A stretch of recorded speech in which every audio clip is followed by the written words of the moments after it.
So Tas, welcome. Hey. You are here. Shifting the Narrative podcast, sustainability manager of the one and only Dryrobe. And we recently met at the European Outdoor Summit, and we just clicked, hey?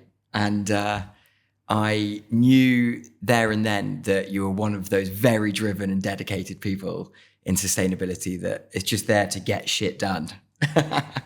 And I've always been interested in people who are really looking at different ways of reducing impact and having as much impact at the same time. We've also bonded over the fact that we both get our inspiration out in nature as well. So welcome. It's good to have you here. Thanks for having me. I'm super excited for today. Nice. Well, look, important first question because it is Friday and it's nearly November. Surf, sup, or swim? And where are you doing that activity? Oof, this is a very good question. I love them all, but what I've been doing mostly lately is the cold water swimming, right? Okay, where you cold water swimming? So I'm cold water swimming the most at Westwood Ho Beach, the only place in the world with an exclamation mark in its name, and people do kick off and people forget about that.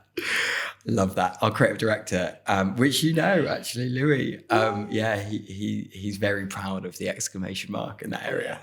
You have to remember that. There was a time where we had new road signs and they forgot to put the exclamation mark on and the whole community chat went off. Big news in North Devon. Yeah. I'm interested. Why is North Devon so amazing, and why is working in a business so amazing in North Devon?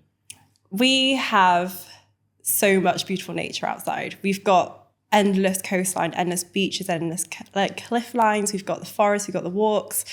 And working at Dryrobe, we were having a conversation this morning on the way up with my colleague, and we were saying it's so nice to be in a business where you can literally just shut it off at 4:30. Everyone is off outside, having a walk, even in your lunch breaks, going out for a walk, doing something, going for a swim, going for a surf. Everyone's doing it. And I feel like we all connect through that. It's like, oh, how was your night? It's like, well, I just went out to the beach last night, or I've just been for a dip. And it's like, this is amazing. Like all of us are so connected, and that's what we really care about. That's what we're passionate about. And we all do it. Yeah, I love that. So you don't have the kind of like internal kind of colleague anxiety that, I'm going to go for a run at lunchtime. Yeah. In some companies, it feels like a hard thing to do, go to the gym or go for a run. Everyone does it. Everyone does it. Yeah, we have Kelly, who's like, anyone want to come for a 5K? And we're like, I'm just going to dip out of this one. Anyone want to go for a quick swim before work? Yeah, okay, let's do that. Super nice. So I guess like brands like Hoover or Uber, you guys have literally created a category, which is super exciting. Tell us the story about Dryrobe. Cool. So Dryrobe begun through Gideon, our CEO and founder. He's a big surfer. He used to go home and his mum, at the time, his mum was like, how's the surf? And he's like, it was so good. It's just so cold changing in the car parks. And she's like, we can pack something out here. And she is like avid clothing maker, like at home, you know what mums are like. Cool. She made him the first ever Dryrobe, which was tent material. It looks actually quite retro and I'm pretty cool. We have it in the office. And he had it in the car one day and he was surfing. It's like, oh, it's so embarrassing to get out. Like it's really like colourful, really big. He's like, but it's so cold, I have to. He got it out and his mates were like, can I have that, please? Can I have a go? Because I'm really cold as well. He passed around the car park. Everyone's like, yeah, I love this. Like, this is really good. And Gideon, being the designer that he is, was like, I might try and make these and put a thing on Twitter being like, do any of my mates want one of these? It might be pretty useful, pretty handy. And so people got back and they were like, yeah, actually, I want this. So he started making them in his hometown. And that's how it begun. And is that North Devon? Yes. Yeah, wicked. Yeah. Yeah, because what's really interesting about Dryrobe is that like, it's just as cool with like pro surfers sponsored by Red Bull as it is, mums taking their kids to school. I'm interested. Who is your audience? So we are so proud that everything's so versatile with our products. Like I have it in my car. I'm like, why not quickly just chuck it on if I'm going somewhere? Our audience would be anyone on the shoreline. We love like the lakes. We love the sea. We love the oceans. We love all of the shoreline. Like why not wear a Dryrobe there? It's for everyone. We're so proud that the British athletes at the Olympics are wearing it as well. It just shows the quality. That's too. mad. Yeah, it's nuts. Do they have like the logo on the back and stuff? No, we had to take that you had out. to So take you it just off. kind of see on the inside pocket, there's a little logo for Dryrobe in there. But you know what they look like. They're quite hideous, but you know what a Dryrobe looks like when you see one. What's really interesting is that I guess brands that have created categories, they almost become kind of like badges of allegiance of like, I stand up for something. And I guess between like you and Wim Hof, you've almost kickstarted this cold water revolution, which is obviously so beneficial for your kind of mental and physical health. I guess, like, has that community been really integral to building the Dryrobe brand? I say absolutely. And I think what we've seen is, obviously we've had a huge boom, like many of the outdoor industry during COVID. We've grew, I think it's like 109 or 119% over that time. And that's because people are going outside and enjoying nature and finding the benefits of nature and realizing they don't need to have masses of kit to go and enjoy it. And people can come together really easily. You're super vulnerable, right? You're not really wearing very much. You're in the cold water. You're really just trying to breathe, you're trying to stay warm. And I think that brings so many people together. Like the conversations you have when you're in the water, the people you meet in the water, whether you're surfing, swimming or paddling, like whatever you're doing, you just meet incredible people. And from there it grows. Like you invite people with you to join for a swim. For example, me and my friend were swimming the other morning and a lady was running past and she was like, I really want to get in, it's so beautiful and the sun was rising. And we're like, get in. She's like, okay, just took off our clothes and jumped in. But people just want to come in if they see people enjoying themselves and they understand the mental benefits you get. There's so much research behind it, scientific research as well. Yeah, it's really, really interesting. And I guess with that ability to almost be a bit of a gateway to nature and the outdoors, sustainability is obviously really nicely intertwined with your kind of product story. But have you always been like an impact-driven brand, or has there been kind of a transformation journey? And where did it start? I'm interested. Was it kind of supply chain, carbon? So it definitely started, I think, with the fabrics. So the whole premises of Dryrobe was always to be a performance product. Like Gideon's a surfer. He knows that surfers are only going to buy something if it's high quality. If it's flimsy and cheap and rubbish, you're paying a lot of money for it. People would rather spend the money on a surfboard, for example, or something else that's really high quality that's going to last them for a long time. There was a change with the fabrics when we became 100% recycled fabrics in 2020. Before that, we were using 50% recycled fabrics. So it's always kind of been there, but we're always like growing up, and especially now we're growing so rapidly. We're trying our hardest to do everything we can, and now we're really growing up and we're really going into the grainy, gritty stuff of our carbon footprint and making the changes there as well. Yeah, how is that journey? Like, what's easy? What's not so easy? Oh, it's tough. So easy wins would be obviously the scope 1 and 2 show energy in the company vehicles, and you've got everything you can do from the employee base and the office is super easy. Your supply chain is a minefield, but we've got it. Like we know we've made a plan from now to 2040 of all our risks and opportunities in line with climate change. So we can start making these bigger actions now that we know are going to take a long time, but we just have to do it right and we have to do it well. Yeah, that's really interesting. I guess like as a sustainability manager, I'd be really interested to know those gritty topics that you're getting into. Like what's easier? Is it looking for those big shifts in how you run the business, which often take quite a lot of time? Or is it the kind of smaller, but like always on incremental steps? Really tricky. Like you need both. Like if we look at this as individuals, like all of us individuals can make a difference, but the big change is going to make the big changes. Like, nothing changes if nothing changes. So we're working on the week on week, like doing the easy changes, whereas we've got the bigger changes, like the change of packaging. We realized we're using like a ridiculous amount of packaging every year. So we're switching that to default paper packaging instead of cardboard. We're looking at how our supply chain can be closer to the point of sale. Like, how do we do that? What is the best way of doing that without disrupting the way of business as well? So we need everything we can possibly be doing. Like we really care. We really know that we can. We just need to be actioning all the time. There is no foot off the throttle. We're just getting it done. and I guess like being housed like near the ocean and near some amazing nature, I presume that kind of attracts a interesting employee workforce. The big thing that we have when it comes to kind of transformation in how organizations are running themselves from a sustainability perspective is employee engagement. But I can imagine people care about it. Yes. Yeah, it's super nice. People just get involved. We recently had our carbon literacy training, Cool. and everyone got involved. Everyone at the end had to submit the changes they make individually and changes they make within their group. So whether it's a group at home, group socially, group at work, and everyone submitted these amazing feedback things, and hopefully we'll be incorporating that into their like one-to-ones throughout the year. Okay. But people love getting involved. We would live in the office right next door to Plastic Free North Devon, and they're like, do you guys want to do a cleanup? I'm like, absolutely, let's go and do it. And everyone wants to get involved, everyone wants to learn, everyone wants to do something. They all have a passion, whether it's like walking the dog, whether it's swimming, whether it's surfing. Everyone has a connection to the outdoors and realize the benefits of that and how we need to protect it as well.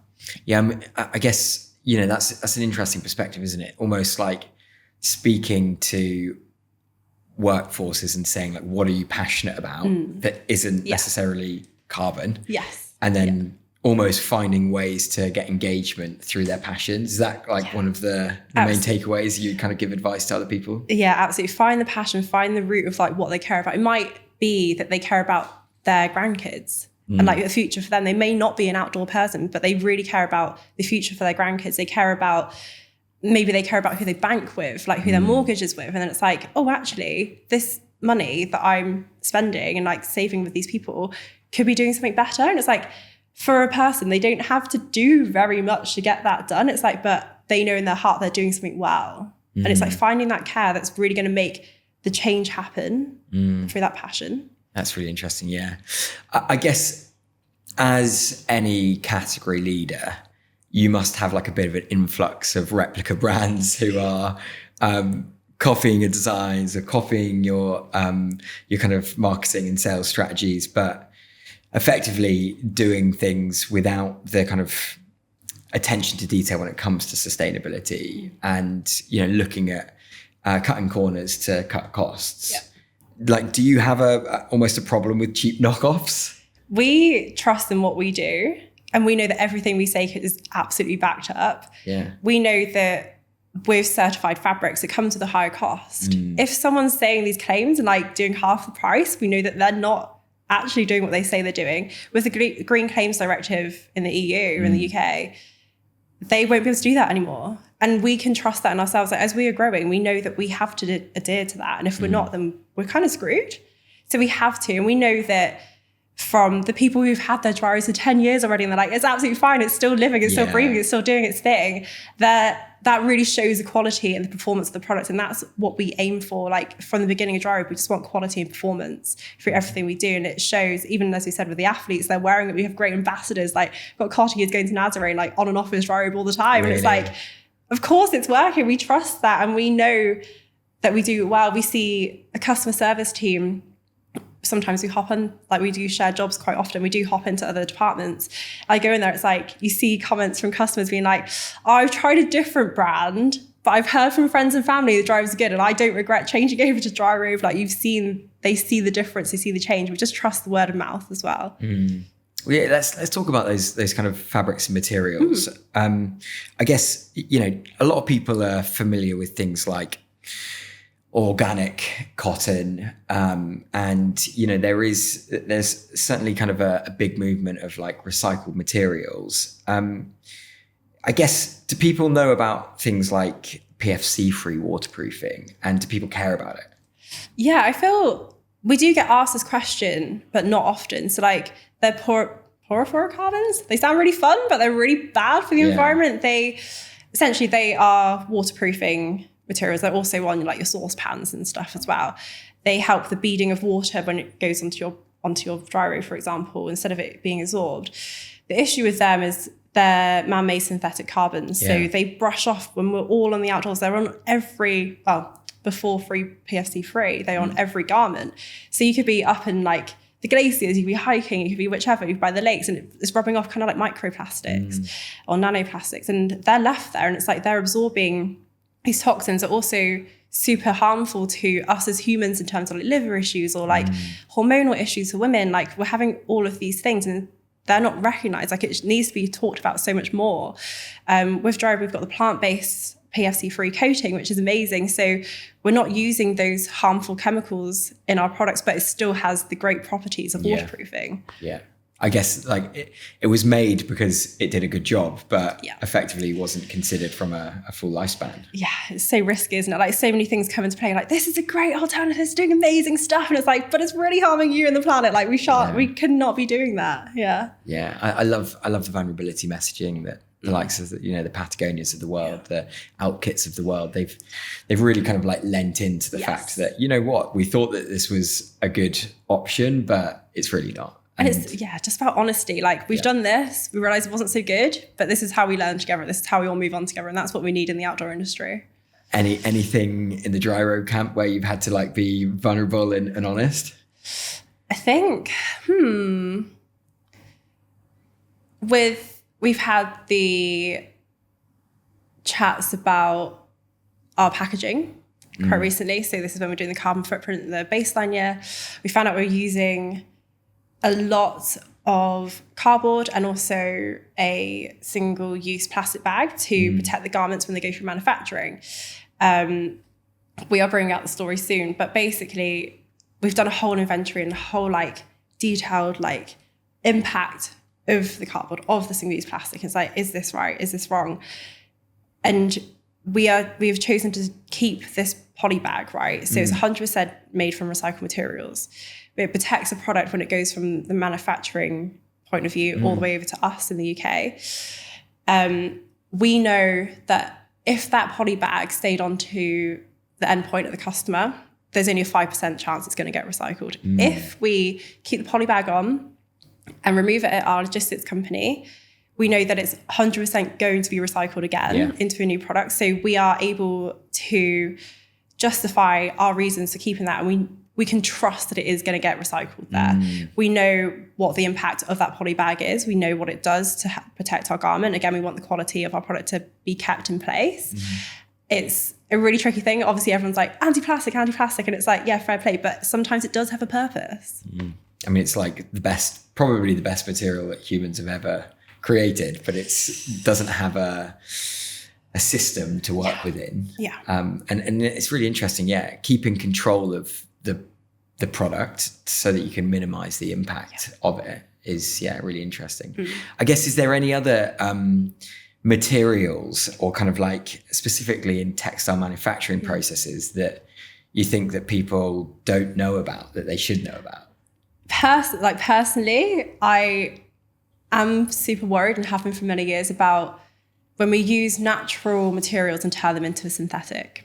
You know, like it could, do we really know what the impact of that is? It's still going to create like brush offs of fibers. Do we know what the chemical impact is to the environment, to us as people?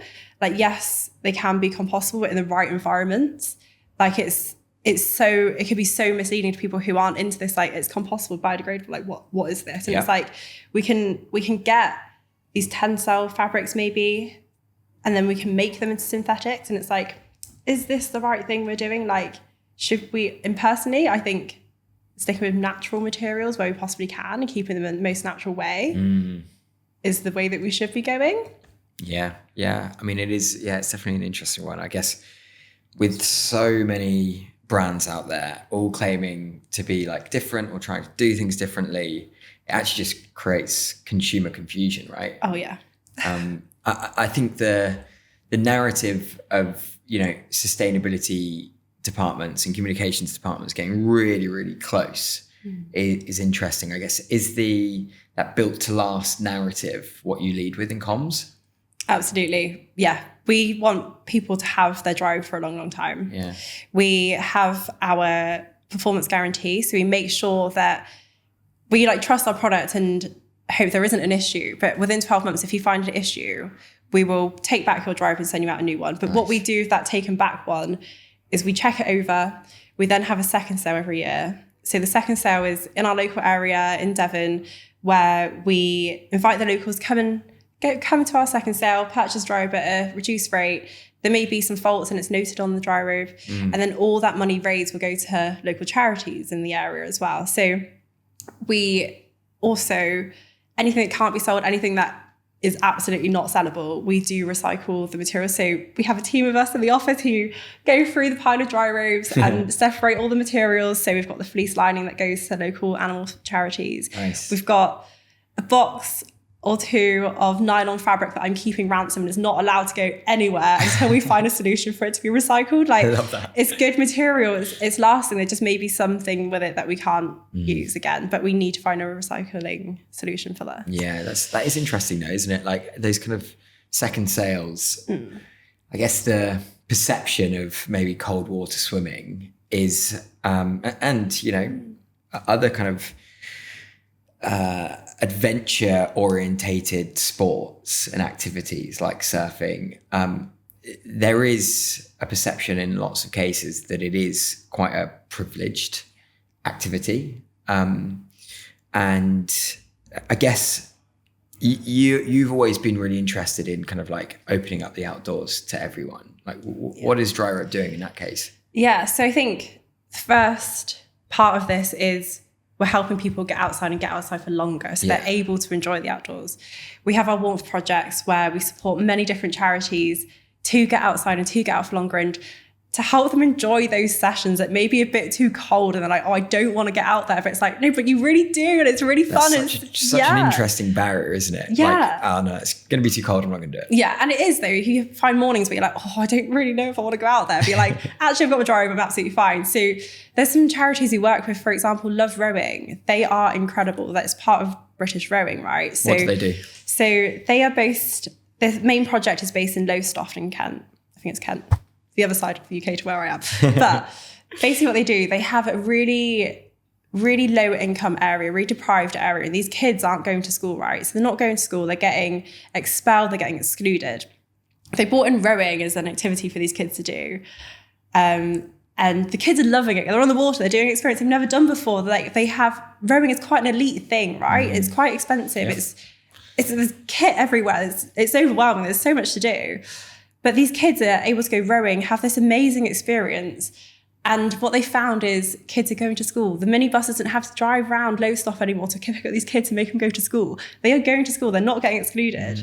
So it's insane what that sport can do. And it's just connecting them to the outdoors and the water. That's really interesting. Yeah, I guess I do find that, yeah, it is a unique thing. I've got loads and loads of like genuine adventure-y friends who are like, as soon as it gets to a specific temperature, it's like, you know what, I'm not going to do that for 5 months or whatever. But yeah, other community projects that you're doing, I know that there's a few kind of more unknown things that you don't necessarily go and put at the heart of your communications, but it feels like it's kind of core to the Dryrobe brands. Like what else are you doing in the community space? Yeah, so quite recently, the Calver Trust, they are an outdoor group in Devon, right? And they really help those like disabled families, people with disabilities in their families, come and enjoy the outdoors, whether it's kayaking, canoeing, rock climbing, abseiling, all these things that necessarily wouldn't be available to them. They make it accessible. They had a time this summer where they went down really, really low. They needed £500,000 to keep them afloat, to keep them going for the rest of the year and to keep them going forever. It was really tough. The fundraising kicked off within a couple of days of us hearing it. All of us in the office, like, we need help. How do we help? Like, we popping messages to each other, went in for a meeting. They're like, okay, this is the plan. This is what we need to do. We need to have this funding so we can do this and we can sell this. We can get this done. So we keep families coming in. People rely on it. People need a break. People need to enjoy themselves, need to connect to nature. It kicked off and we were like, okay, we're going to donate 50K.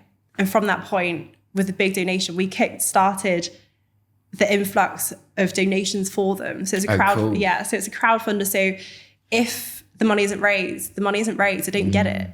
But then they managed to reach and like go above the target, which is to say, so they're going now, they're flowing. We're trying to help them with their communications now. It's going to be a long-term partnership. So we're really nurturing that and trying to get the message out in the most foundational way so it's solid and they're with us and we're with them to keep them going. That's really interesting because I know that a lot of like crowdfunders, there's full crowdfunding agencies and we've done quite a lot in the kind of crowdfunding space. But the strategy is almost like raise 50% of what you're looking for before you've even like gone live, and then as soon as it goes live, you get everyone to donate, and then it looks like it's this really popular thing that people should get behind. I guess you were the kind of catalyst to be that reason of like, oh, Dryrobe have got involved in this, maybe we should. Yeah, it was a huge kickstart. I remember, so my friend worked at Calva. I remember she's like, guys, can you share this? Can you share this? I'm like, okay, Lizzie, we'll do it. Like, we really believe in this. And you see like the £50 go in, it goes up to 100, and you're like, cool, this is good. But what can we do? Like, how do we get this going? And we shared on our stories, and hopefully that got to like our community as well. They had amazing projects with the ITV as well. And we're doing videos with them now to try and get that out. I love it. Yeah. Really, really interesting. Yeah. And I guess, you know, going back to that kind of nature perspective, like nature is obviously this like mega connector. At the Blue Earth Summit that we were both at recently, I was talking about some statistics that were brought together in, I think, RSPB's Wild Isles report, that like 58% of employees want their employers to have like credible nature strategies. Yeah. And actually, I think it's only 42% or 48% that knew how to even talk about nature in the first place. There is a big move, I think, especially over the last kind of 12 months or so, where brands are like, right, nature's the thing that we're now going to, hang our hat on, credibly and maybe not so credibly. I guess, have you guys got a nature strategy and nature plan, and what's your approach? Yeah, so when I came on board with Dryrobe about 2 years ago, we were offsetting, right? I don't totally agree with that. I believe that we need to be reducing our emissions and also benefiting the natural environment as much as we can. So as part of that, it's like, we've got our carbon strategy. What are we doing for nature? How are we going to do nature restoration? It's being obliterated second by second. What can we do? I've worked a lot with mangrove reforestation in the past. And I was like, it's shoreline, it's us. Like, it's in all these amazing places. It really helps biodiversity. It really helps the local community. So we're supporting the mangrove project in Indonesia, where it's helping livelihoods and giving people a job where they become mangrove gardeners as well. We're also supporting Devon Environmental Foundation with kelp gravel projects. It's like essentially like a pilot on to see how gravel farming with kelp can work. Wow. Yeah, right. So that's on our local shorelines in the UK.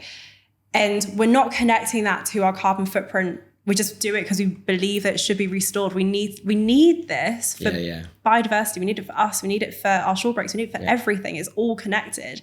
So we're going to look at growing that even more, but also looking at how we can conserve natural resource. So one, we do have 100% recycled fabrics. We also ensure that our packaging is FSC certified. That also comes in with, how do we use less resource? So what we've done the last year is remove the amount of labels we have on our products. Like, that's cardboard, that's material. How do we reduce that? With everything we do, we're trying to reduce what we're taking from the environment, what we're taking from the planet. We only have a certain amount of resource we can use throughout the year. We're smashing that target by like May, June at the moment. Oh, wow. And it's insane. Like, we need to be conserving. We've got so much material that we can be using. Why are we not using it? Yeah, that's really interesting. And like with your kind of general expansion, because I know that you've got lots of like interesting countries where you're expanding to at the moment, which is super exciting. Do you think that those audiences, and effectively there's different cultures, even if they're doing the same activities, do they care about all of this huge amount of work that you and the rest of the team are doing? I think so. I believe that if you're connected to nature, you're going to care for nature. And what we aim to, like, when we go to these other countries, like, people are like, oh, that's a Dryrobe. But you know what a Dryrobe looks like. We're large, we're bulky.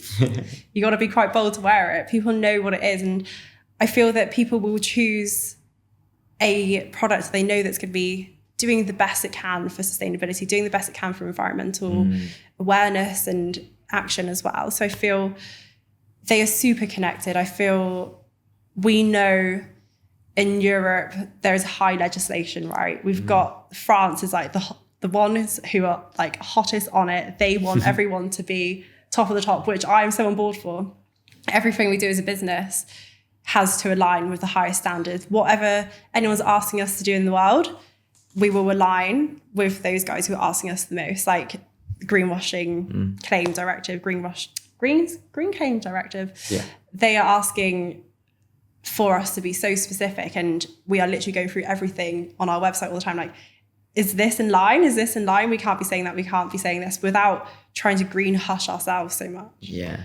It's interesting, that balance between like compliance and creativity, right? Because, these audiences that are connected with the outdoors, or are connected to a bigger purpose, they probably are the ones that will engage with sustainability communications positively. But, I know lots and lots of people who would be kind of classified as deep green, who are getting just a bit fatigued from it all. Yes.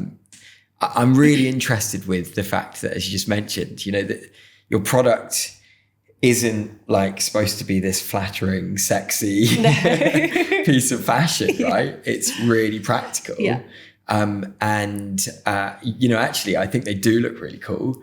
And you've like been able to almost create this like real sense of pride for wearing a product that, is functional rather than like flattering. Yeah.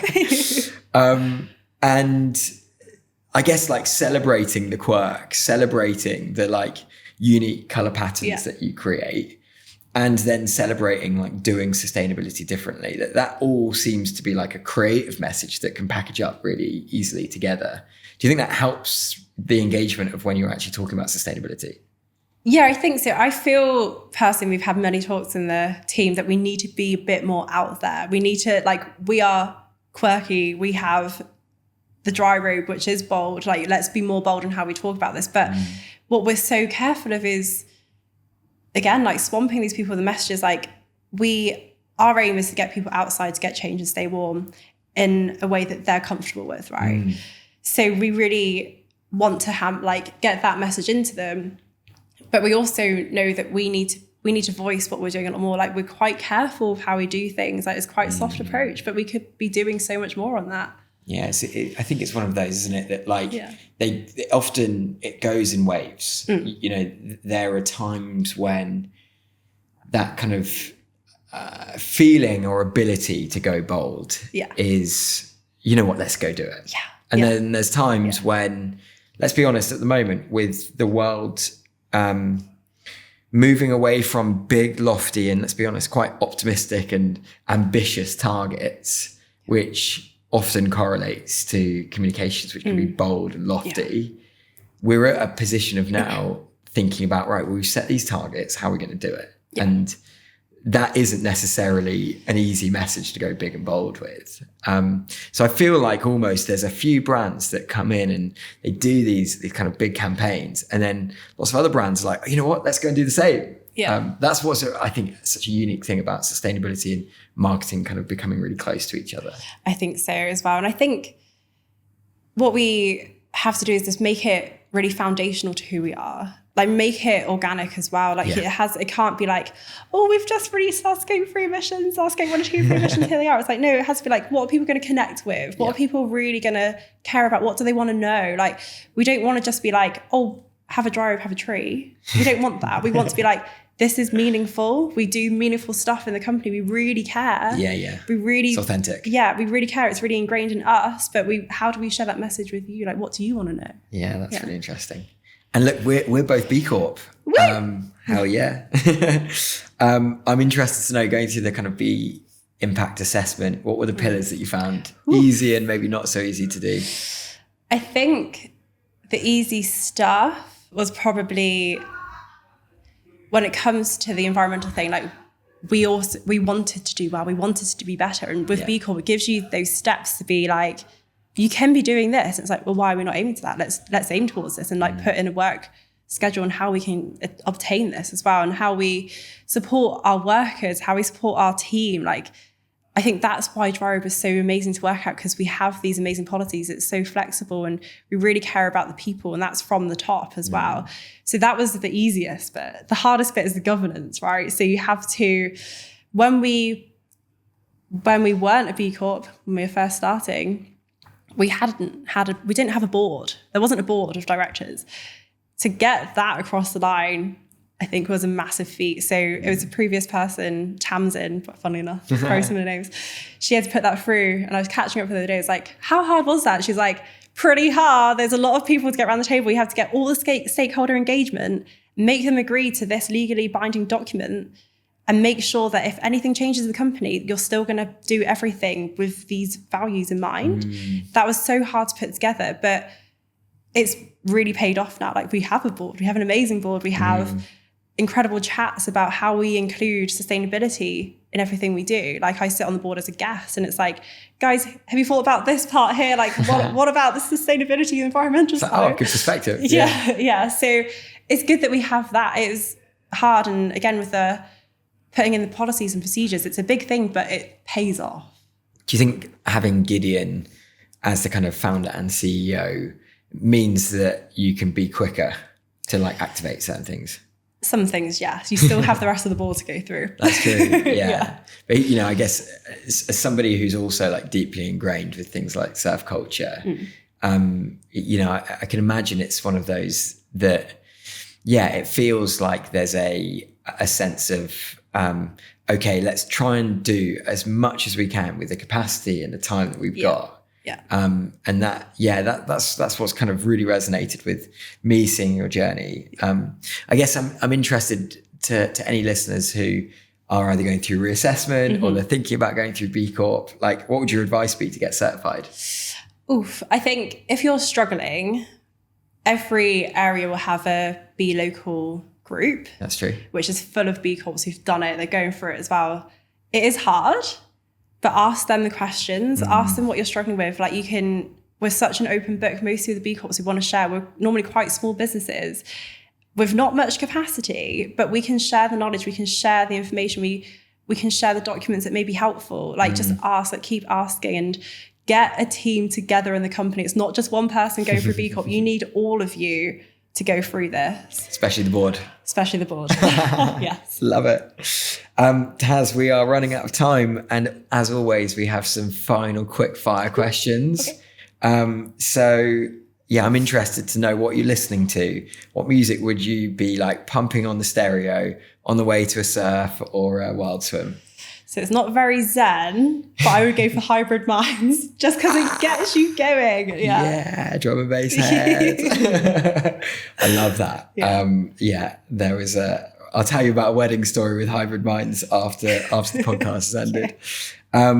What book or audio book or podcast would you recommend to listeners to listen to after this? So I am currently watching a docuseries by Ed Akura called Changing the Narrative. Okay. So this is about why Black people don't swim. There's like 97% of Black people don't swim. That's near enough everybody. That's crazy. He's going into depth with what the issue is. People are drowning. People just aren't going swimming. People don't feel comfortable there. They've got issues like with the chlorine in the water, like damaging hair, damaging skin. It's like all this stuff that not all of us would know. And how do we help them into swimming? How do we open that up? How do we get them into swimming? How can we support that? That sounds like an amazing kind of source of knowledge for future activities that you might be guys kind of going to do. Yeah. That sounds really interesting. And look, if you were to partner with anyone on a Dryrobe campaign, or if you wished that you opened up a newspaper and you saw a celebrity or just a partner wearing your product, who would it be and why? Alto. So they're opening up the outdoors crew. Big ups. They're bringing the stories of people of colour to the outdoors, breaking down those doors to get people outside and make people feel more welcome. We need to be doing that with everything we do. The outdoors is for everybody. We need to understand why they can't travel there, how we can help that, how we can get people out there.